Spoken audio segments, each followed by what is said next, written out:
बिस्मिल्लाहिर्रहमानिर्रहीम अस्सलाम वालेकुम। आज हम बनाएंगे मीठी टिक्कियाँ। मीठी टिक्कियों को कैसे आप खस्ता कर सकते हैं, कैसे मज़ेदार बनेंगी, कैसे ये खुश शक्ल आएंगी। इनको बनाते वक्त आप क्या मिस्टेक करते हैं, क्यों आपकी मीठी टिक्कियाँ अच्छी नहीं बनती।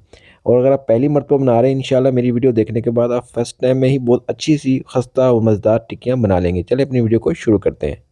सबसे पहले हम लेंगे एक बाउल, उसमें मैंने तकरीबन 1 कप दूध ऐड कर लिया। आपने यहाँ मेजरमेंट का बहुत ख्याल करना है और इसमें 1 कप ही हमने ऐड करना है शुगर का। ये पाउडर फॉर्म में ऐड करनी है और इसमें हम 3 टेबलस्पून ऐड करेंगे घी के। ये हम ऐड करते हैं, घी इसलिए ऐड किया जाता है कि इसको हम खस्ता करने के लिए घी का इस्तेमाल करते हैं। यहाँ हम इनको मिक्स कर लेंगे, चीनी, दूध और घी को, ताकि ये अच्छे से मिक्स हो जाए। इसके बाद बाकी आइटम इसमें ऐड होंगे।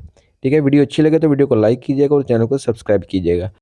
3 कप मैदे के ऐड करेंगे, 1 कप इसमें सूजी ऐड होगी और फ्लेवर के लिए हम 2 टेबलस्पून इसमें ऐड करेंगे कोकोनट पाउडर। ठीक है, ग्रेट किया हुआ। और इसमें हम तिल भी ऐड करेंगे, तकरीबन 2 टेबलस्पून। ये धो के ऐड कर रहा हूँ, ज़रा साफ़ हो जाते हैं। ठीक है, और इसके ऊपर मैंने ये ग्रेट किया हुआ तिल भी इसमें ऐड किए हैं, मतलब बिल्कुल पाउडर फॉर्म में भी। उसके बाद इसको आप अच्छे से मिक्स कर लें। इसकी टिक्कियों की ख़ास बात यही होती है कि इसको आपने इसकी जो मेजरमेंट का उसका ख़ास ख्याल रखना है, चीनी, दूध, सूजी का। आप ये देख लें कि अगर आपने 1 कप पाउडर फॉर्म में इसमें चीनी ऐड की है, तो उसके 2 गुना आपने ऐड करना है इसमें मैदा, मतलब 3 कप मैदे के जाएंगे और 1 कप सूजी का जाएंगे। ये देख लें, इसकी डो थोड़ी सख्त होती है, नरम नहीं रखते। इससे फिर अगर आप नरम होगी तो फिर ये अच्छी खस्ता मज़ेदार नहीं बनेगी। ये देखें, हाथ को नहीं चिपक रहा। ये देखें माशाल्लाह, ये हमारी डो रेडी हो चुकी है। अब हम इसको बेल लेंगे, यहाँ पे सरफेस पे निकाल लेंगे इधर ही।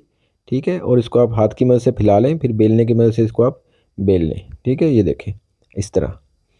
और इसकी तकरीबन आपने इसकी मोटाई तकरीबन आपने आधा इंच मोटी रखनी होती है। ये तकरीबन 4 सूत्र भी कह सकते हैं, और आधा इंच तक आपने इसको रखना है मोटा। ये बेल लिया, बेलने की मदद से आपने, और कोई भी ग्लास से या कोई पैमाना है तो उससे आप इसको बिल्कुल इस तरह इसकी टिक्कियाँ बना सकते हैं। ये देखें माशाल्लाह। ठीक है, थोड़ी मोटी रखनी है, बिल्कुल बारीक नहीं करनी आपने। और इस तरह ग्लास की मदद से सारी टिक्कियाँ आपने बना लेनी है।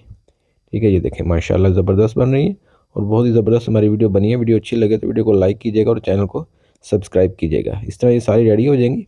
जो बाकी डो निकलेगी, इसको भी आपने ऐसे बेल के दोबारा से इसकी ये टिक्कियाँ बना लेनी है। ये देखें माशाल्लाह कितनी ज़बरदस्त हमारी टिक्कियाँ रेडी हुई हैं।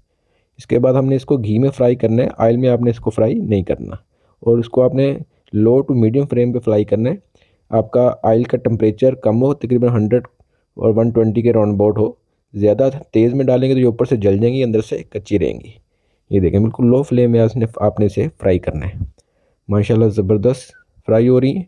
ये देखें बिल्कुल ऐसे ऐसे, थोड़ा टाइम लेंगी लेकिन ये बहुत अच्छी फ्राई होंगी और बहुत ही खस्ता और लजीज होंगी। ये देखें माशाल्लाह, बड़ी ऑथेंटिक वीडियो है और बहुत ही आसानी से मैंने आपको कोशिश की आपको समझ आ सके। ठीक है, बिल्कुल हल्की आंच पे ये फ्राई हो रही है। ये देखें, ये मैं आपको एक एक स्टेप पे बता रहा हूँ, इस तरह आपने इनको फ्राई करना है। ठीक है, ये देखें माशाल्लाह, ये देखिए बिल्कुल ऐसे गोल्डन हो जाएंगी, इस तरह सारी गोल्डन हो जाएंगी, आपने ये निकाल लेनी है। ये देखें माशाल्लाह कैसी ज़बरदस्त हमारी टिक्कियाँ तैयार हुई हैं। अभी मैं आपको चेक करवाता हूँ ये कितनी खस्ता हैं। जितनी ये बाहर से खुश शक्ल नज़र आ रही है, इतनी ही लजीज तैयार हुई है माशाल्लाह। और ये देखें बिल्कुल, मैं आपको एक हाथ से आपको तोड़ कर दिखाता हूँ ये कितनी खस्ता है, ये चेक करें। बहुत ज़बरदस्त है। वीडियो अच्छी लगे वीडियो को लाइक कीजिएगा, चैनल को सब्सक्राइब कीजिएगा। मिलते हैं अगली वीडियो में। अपना बहुत सारा ख्याल रखिएगा। अल्लाह हाफिज़।